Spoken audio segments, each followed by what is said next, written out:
Hi guys! Welcome to Corpus TV Food Trip Episode 14. Okay, so nag-request ang nanay ko na gawin natin ang paborito niyang turbong manok. Kaya siyempre hindi natin matatanggihan yan. Kaya samahan nyo kami food trip at siyempre intro muna tayo.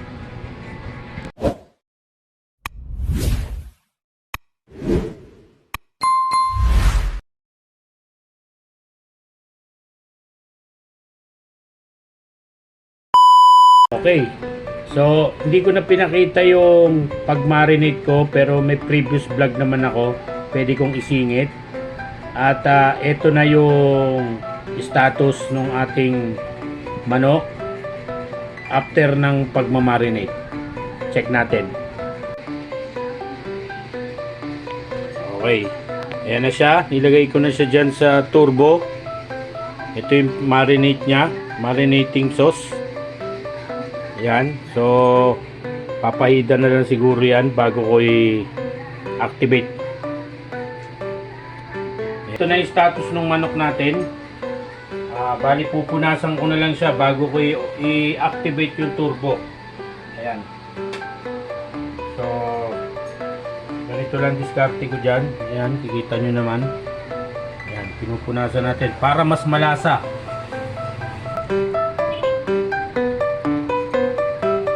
Sigurado to, napakasarap. Paborito ng nanay ko po yan.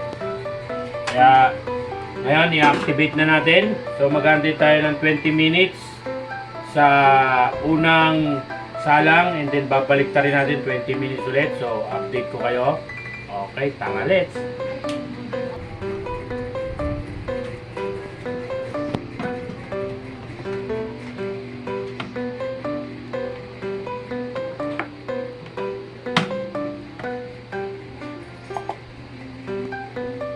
Okay, so guys, naka-set itong settings natin. Ito po, temperature is 200 degrees centigrade and timer is 20 minutes per side. Okay.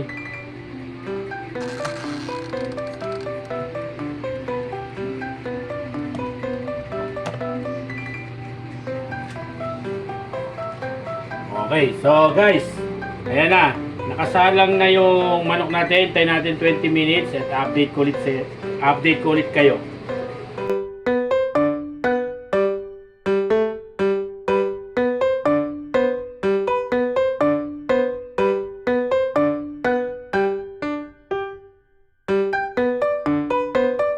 Okay guys. So tapos na yung unang salang. So babalik ta rin naman natin siya. Kaya check natin.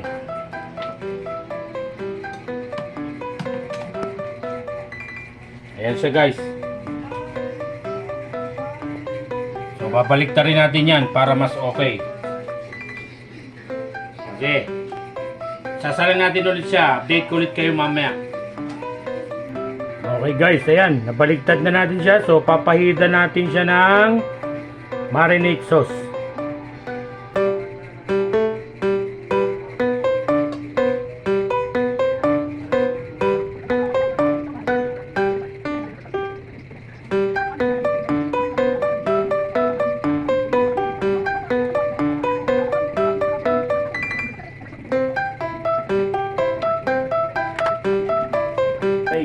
So tapos na natin baliktarin, tapos napahida na natin ng marinade sauce. So sasalang na natin.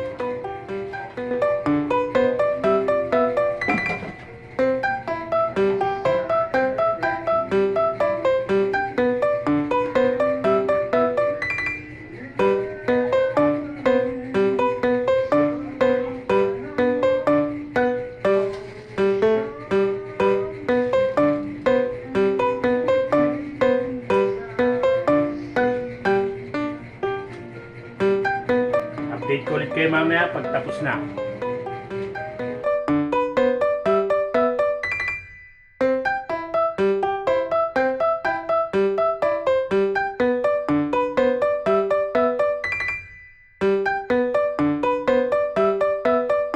Yan na guys, okay na siya guys. So tapos na yung pagluluto natin. Kaya tignan na natin ang resulta.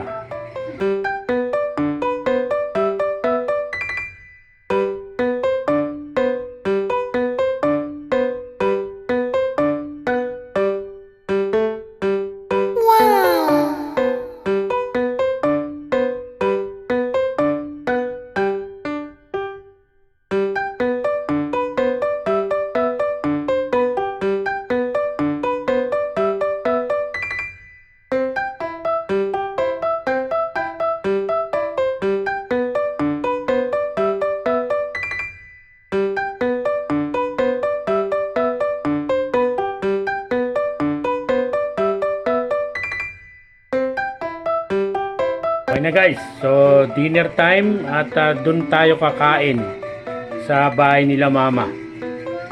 Kaya tara na. Yan na guys, nandito na kami kila mama. Kaya nagpe-prepare na sila dito.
Okay na guys.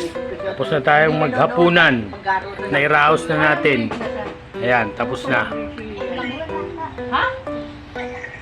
Hanggang sa muli. Di ba?